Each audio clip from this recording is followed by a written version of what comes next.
Olá, queridos! Eu sou a Maria Salomão e nós vamos dar continuidade aqui com a nossa Manhã Espírita. Agora, com o momento Perguntas e Respostas. O momento Perguntas e Respostas, ele acontece às segundas-feiras e às quintas-feiras no nosso Centro Virtual Família Espiritual.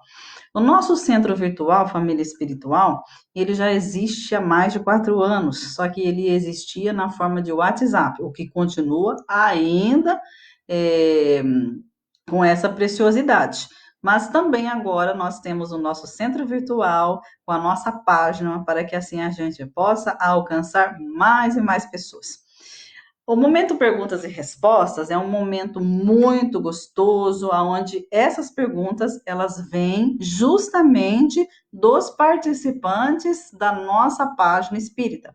Eles enviam para nós no privado e depois a gente responde. Então, vamos à primeira questão de hoje. Primeira pergunta: os espíritos que não necessitam mais reencarnar continuam com o perispírito no plano espiritual? Então vamos lá, gente. Primeiro, nós somos criados por Deus simples e ignorantes. Nós vamos passar por inúmeras reencarnações até que a gente evolua. Vai chegar um momento em que nós não precisaremos mais reencarnar. Mas e aí? A gente continua com o perispírito? O que é o perispírito? O perispírito é o nosso corpo espiritual, que tem uma matéria quintessenciada, diferente do nosso corpo, mas é o corpo espiritual da qual as pessoas podem nos ver, da qual nos identifica no mundo espiritual, ou seja, depois de morto, depois de desencarnado. Então, cada estágio da nossa evolução, a gente tem uma característica diferenciada no nosso perispírito. O nosso corpo espiritual não é o mesmo corpo espiritual de Jesus, já é um espírito que não precisa mais reencarnar, né? Então, é totalmente diferente, mas ele ainda possui as suas características, né? Por quê? Para que ele possa se apresentar para nós, para que ele possa estar conosco, mas não é o mesmo corpo, a mesma matéria, não é a mesma coisa, tá? Então, ainda existe aí uma forma espiritual, mas os espíritos já extremamente evoluídos, eles já não têm mais perispírito, né? Não tem mais, eles têm uma forma mais de luz, mas se eles quiserem, é uma opção, como eles podem aí manipular o fluido cósmico universal, eles podem se apresentar sim como um perispírito diferenciado. Questão número 2. Pode o corpo existir sem a alma? Bom, o corpo pode existir sem a alma? O corpo pode acontecer dele nascer, né? E aí acabar, então, nascendo morto, e essa alma, né? Que é o espírito vinculado ao corpo material, ela já ter sido, então, afastada, retirada. Aí, lógico que vai ter aquele corpinho sem vida, o que não tem a alma. Mas as pesquisas já tentaram muito, né, fazer aí clones, pessoas, chegaram até a conseguir fazer clones, mas não conseguem, então, fabricar uma alma, né, gente? Por quê? Porque quem cria o espírito é Deus. Então, não tem como animar um corpo sem a alma, sem o seu espírito. Questão número 3. Não podia Deus isentar os espíritos das provas que devem cumprir para chegar à primeira ordem? Não podia Deus isentar os espíritos das provas que devem cumprir para chegar à primeira ordem? É uma questão meio assim, confusa, né? Ou seja, Deus fazer com que a gente não passe por provas para que a gente, pelo menos, dê o primeiro passo, para que a gente evolua aí já no primeiro passo. Como primeiro que a gente tem que esclarecer uma coisa, não é Deus que coloca as provas para nós. Deus, essa característica, às vezes, que muitas religiões colocam de Deus, que Deus ele pune, que Deus ele castiga, que Deus coloca as coisas para a gente, que é para a gente poder aprender. Agora veio Deus e colocou o coronavírus, que é para a gente melhorar. Não, isso é tudo característica da nossa atração. Nós atraímos para nós, em virtude do nosso pensamento, a gente atrai as coisas ruins, assim como a gente atrai as coisas boas. Então, não tem como Deus vir aqui e falar, ó, esse filho aqui não vai passar por nada, porque eu quero que primeiro ele tenha um estágio renovador para depois ele começar a aprender. Como que a gente aprende se a gente não passar por provas? Nós não conseguiremos aprender. Se eu não enfrentar um problema no meu dia a dia, se eu não ter algo que eu busque um crescimento, um obstáculo, algo para enfrentar, como é que eu vou crescer? Não tem como eu crescer, porque é uma característica muito nossa ainda, de nós, seres humanos, a gente ser meio folgadinho. Então a gente acaba, né, quando a gente não tem nada para fazer, a gente se folga. E aí a gente não vai crescer. Não, então não tem como evoluir, né, sem ter provas. Questão número 4. É erro querer viver bem a vida, ter bens e dar conforto à minha família? Não, claro que não. Nós estamos aqui na Terra, a gente precisa trabalhar, nós precisamos do dinheiro, nós precisamos sim dar conforto à nossa família, né? Dar uma boa alimentação, um bom estudo, uma boa educação, né? Ter uma casa razoável. O que não pode é o apego. O que não pode é o apego às coisas materiais. O que não pode é eu acabar tendo em excesso e deixando as outras pessoas sem ter. Então, a partir do momento que eu tenho mais condições, a gente precisa ensinar os nossos filhos também a repartir com as pessoas que não têm. E mesmo sem ter condições, eu também preciso fazer alguma coisa para as pessoas que não têm, lembrando-se do óbolo da viúva, onde a viúva, ela foi lá e deu apenas uma moedinha muito pequenininha, era a única coisa que ela tinha e era de coração. Então ela foi lá e ofertou. Esse é o grande valor da prática da caridade. Ofertar de coração, não é a quantidade. Só que se eu sou uma pessoa que eu tenho uma grande quantidade em dinheiro, que a vida me deu essa oportunidade da riqueza, claro que eu vou ofertar boas condições aos meus filhos, mas eu também preciso ofertar à sociedade. Eu preciso fazer alguma coisa, não é para eu viver de forma egoísta. Porque se eu me apegar a tudo isso, o problema é o apego. Se eu me apegar a tudo isso, o seu tesouro estará onde estará o seu coração. O seu coração está onde está o seu tesouro. Se o seu tesouro são as coisas materiais, então eu vou ficar apegada às coisas materiais. Quando eu desencarnar, eu vou ficar apegada a essa matéria, vai ser muita dificuldade. Depois eu vou retornar sem ter quase nada, que é para eu aprender que não é preciso bens materiais para ser feliz. Questão número 5. Por que as pessoas boas morrem cedo e as que fazem maldade demoram para morrer? Parece até que é uma injustiça de Deus, mas isso existe ali no Evangelho segundo o Espiritismo, porque os bons vão embora e os maus ficam. A gente tem que parar de ser egoísta, né? Porque se uma pessoa boa, ela saiu daqui da Terra, que bom, né? Porque ela já cumpriu a sua tarefa e ela vai agora viver no plano espiritual muito melhor do que viver aqui. Então, para que condenar as pessoas boas a estarem no mundo totalmente materializado e atrasado? Isso aqui é passageiro e aqui tem muito sofrimento. Então, e os maus ficam por causa do quê? As pessoas pensam assim, é injustiça, né? Deus matou aquela pessoa e a outra pessoa que é ruim ficou. Deus não matou ninguém. Aquela pessoa que é boa, ela já cumpriu a sua tarefa e ela vai para um lugar melhor ainda, no plano espiritual, gente. Sem a necessidade disso tudo, dessa briga aqui pelas coisas materiais, dessa busca aqui pela sobrevivência, de sofrimento, então ela vai para um lugar bom. Agora, a pessoa que é ruim vai ficar aqui para continuar aprendendo, até aprender, porque não é vantajoso ficar, não é vantajoso nós ficarmos aqui, é muito mais vantajoso a gente cumprir a nossa tarefa aqui e ir para o mundo espiritual. Isso é muito mais vantajoso, né? A partir do momento que eu cumpro, que eu consegui desenvolver aí as minhas aptidões, que eu sou uma pessoa boa e eu vou para o plano espiritual, ótimo! Eu vou estar num lugar melhor. basta a gente compreender o que é o mundo espiritual. Essa compreensão falta para muitas pessoas. As pessoas ainda têm medo. Então, não existe isso. Quem vai continuar aqui na Terra, os bons vão continuar para dar exemplo. Quem não é bom vai estar aqui para tentar se melhorar. Se não melhorar nessa, oh meu Deus, ele não melhorou. Ele passou a vida inteira. Eu dei uma baixadinha aqui para pegar minha bateria, que senão o computador vai desligar.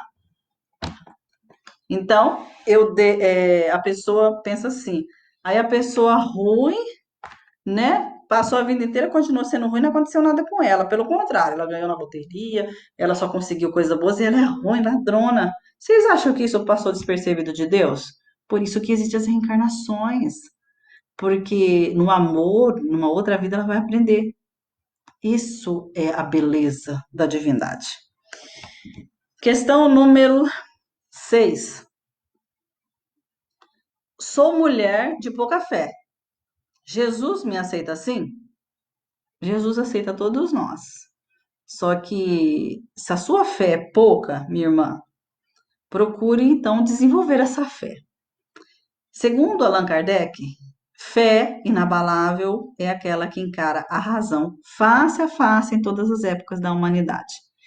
Então, se a sua fé é pouca, procure a razão para explicar os acontecimentos da vida para fortalecer a sua fé com base na razão. Aí ela vai ser inabalável. A fé com base na razão você busca na doutrina espírita, que é uma filosofia e uma ciência além de religião. Então a razão está ali. Aí a sua fé vai ser forte. Então, Jesus te aceita, porque Jesus aceita nós do jeito que somos, porque Ele está conosco a todo momento.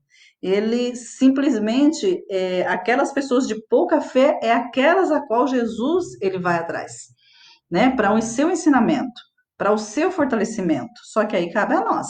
Se a tua fé é pouca, vai estudar, vai conhecer, vai vivenciar o mundo, vai sentir, vai ter emoções, né? De bondade, de caridade, de amor, que a sua fé vai ficar forte e vai ficar inabalável.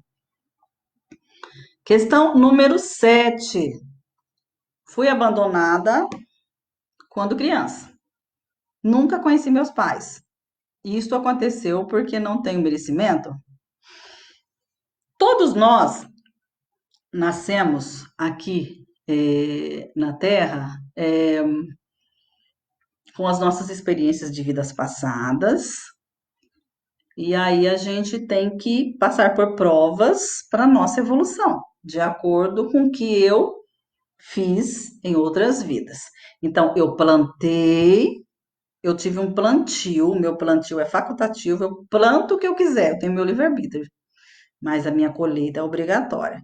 Então, de repente, você nasceu e foi abandonada, não teve pai, não teve mãe, é uma questão que aconteceu isso em virtude dos acontecimentos de vida passada. Por isso que você enfrentou isso.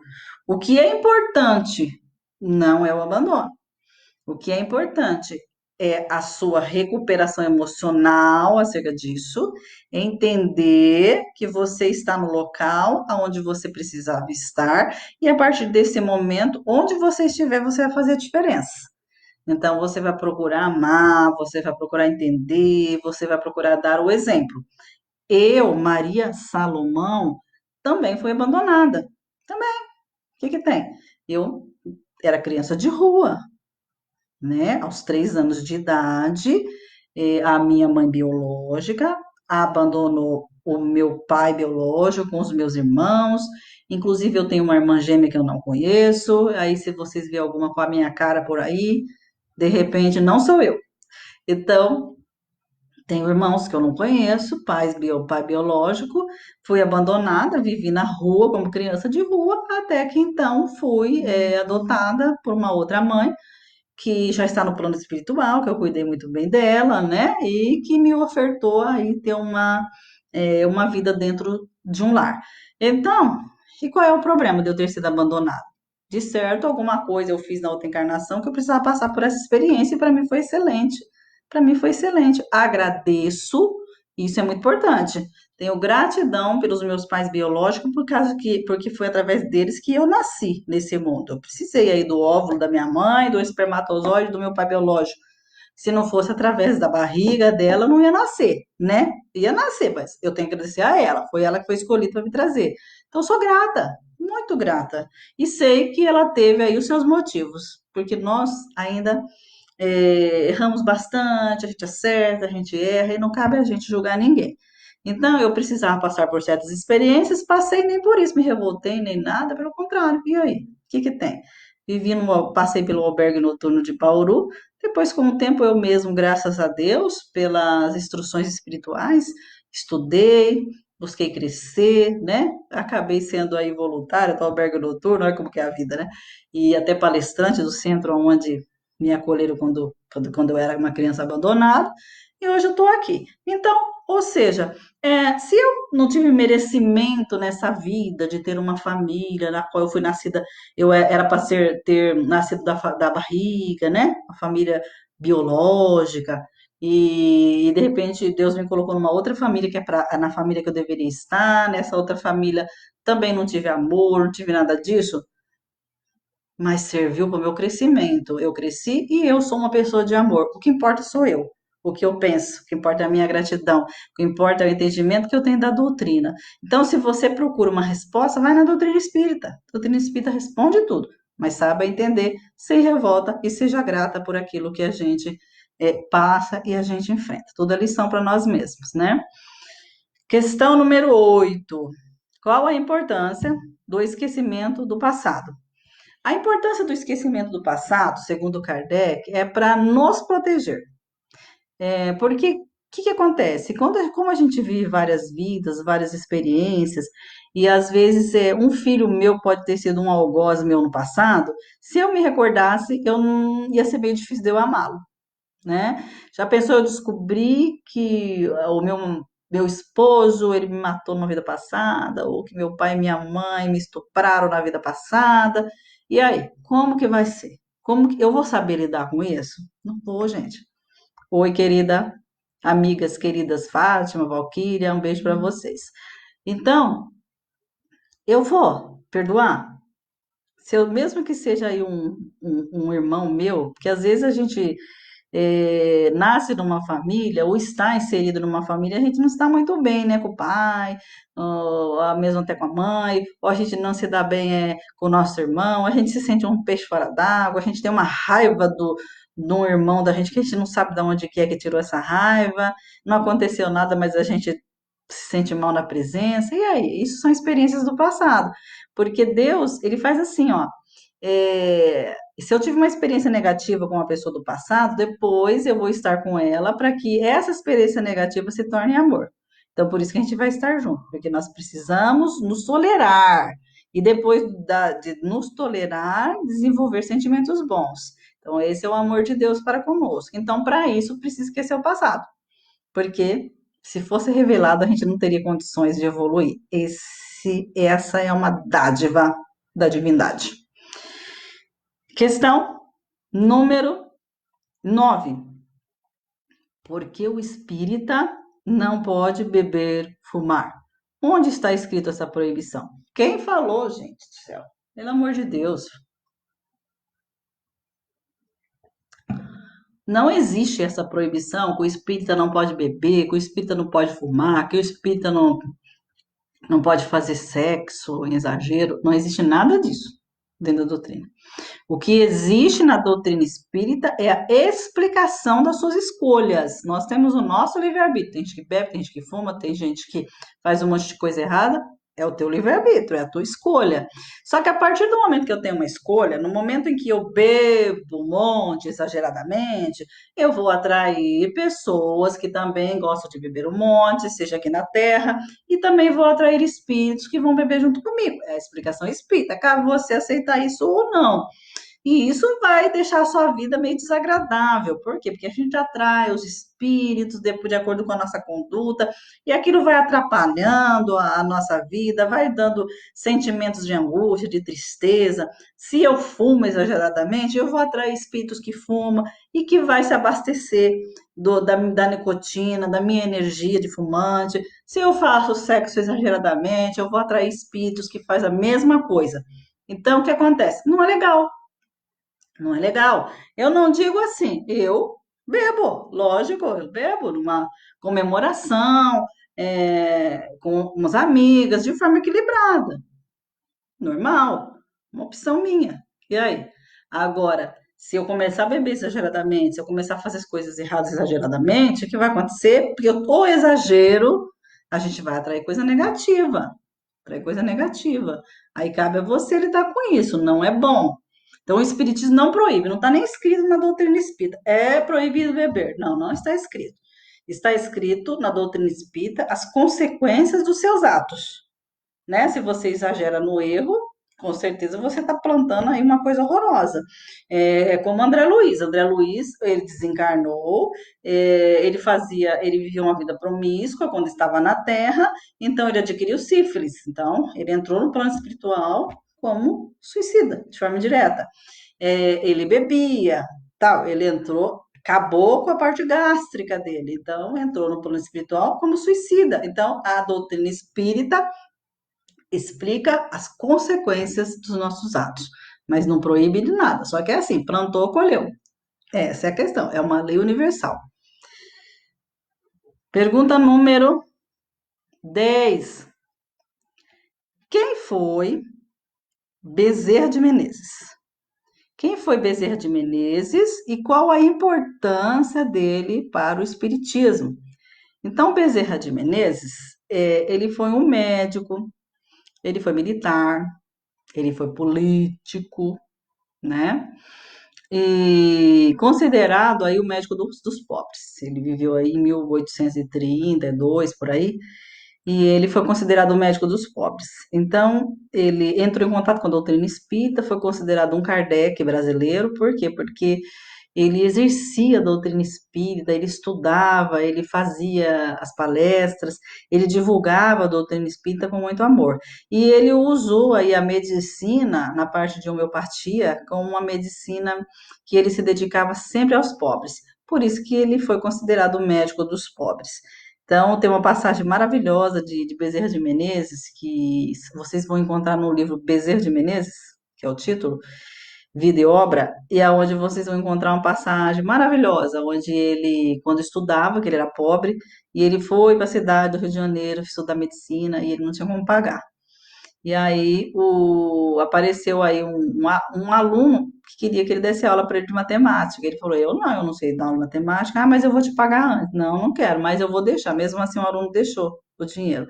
Com aquele dinheiro, ele conseguiu pagar o aluguel e a prestação ali do que ele precisava, né? E também uma parte ali da faculdade. E nunca mais esse aluno apareceu, mostrando que a espiritualidade nos ajuda até nas coisas materiais, se a gente tiver merecimento. Então, é uma passagem maravilhosa da vida dele, e ele foi entendendo cada vez mais que ele deveria praticar um bem. Foi um médico que não se apegou às coisas materiais, pelo contrário, e até o seu anel de formatura que ele ganhou, ele pegou e deu para uma pessoa que era muito pobre para poder comprar a medicação. Então, ele saía até o final da sua vida com as pernas inchadas, em dificuldade para atender as pessoas com muito amor e com muita dedicação. Considerado o médico dos pobres. E nos ajuda até hoje no plano espiritual, porque ele trabalha por nós até hoje. Quando a gente está doente, Bezerra de Menezes vem com a sua equipe para nos auxiliar, para fazer as cirurgias espirituais. Ele vem para trazer a sua homeopatia espiritual. Ele vem trazer a medicação para colocar na água. Então, ele continua orando por nós. Então, ele é o médico grandioso que a gente deve fazer as nossas orações. Maravilhoso, a minha gratidão ao Dr. Bezerra de Menezes. E a minha gratidão também a todos vocês, nesse momento perguntas e respostas, aonde é um momento muito especial e a gente vai estar junto aí 2 vezes na semana. Grande beijo, fiquem com Deus.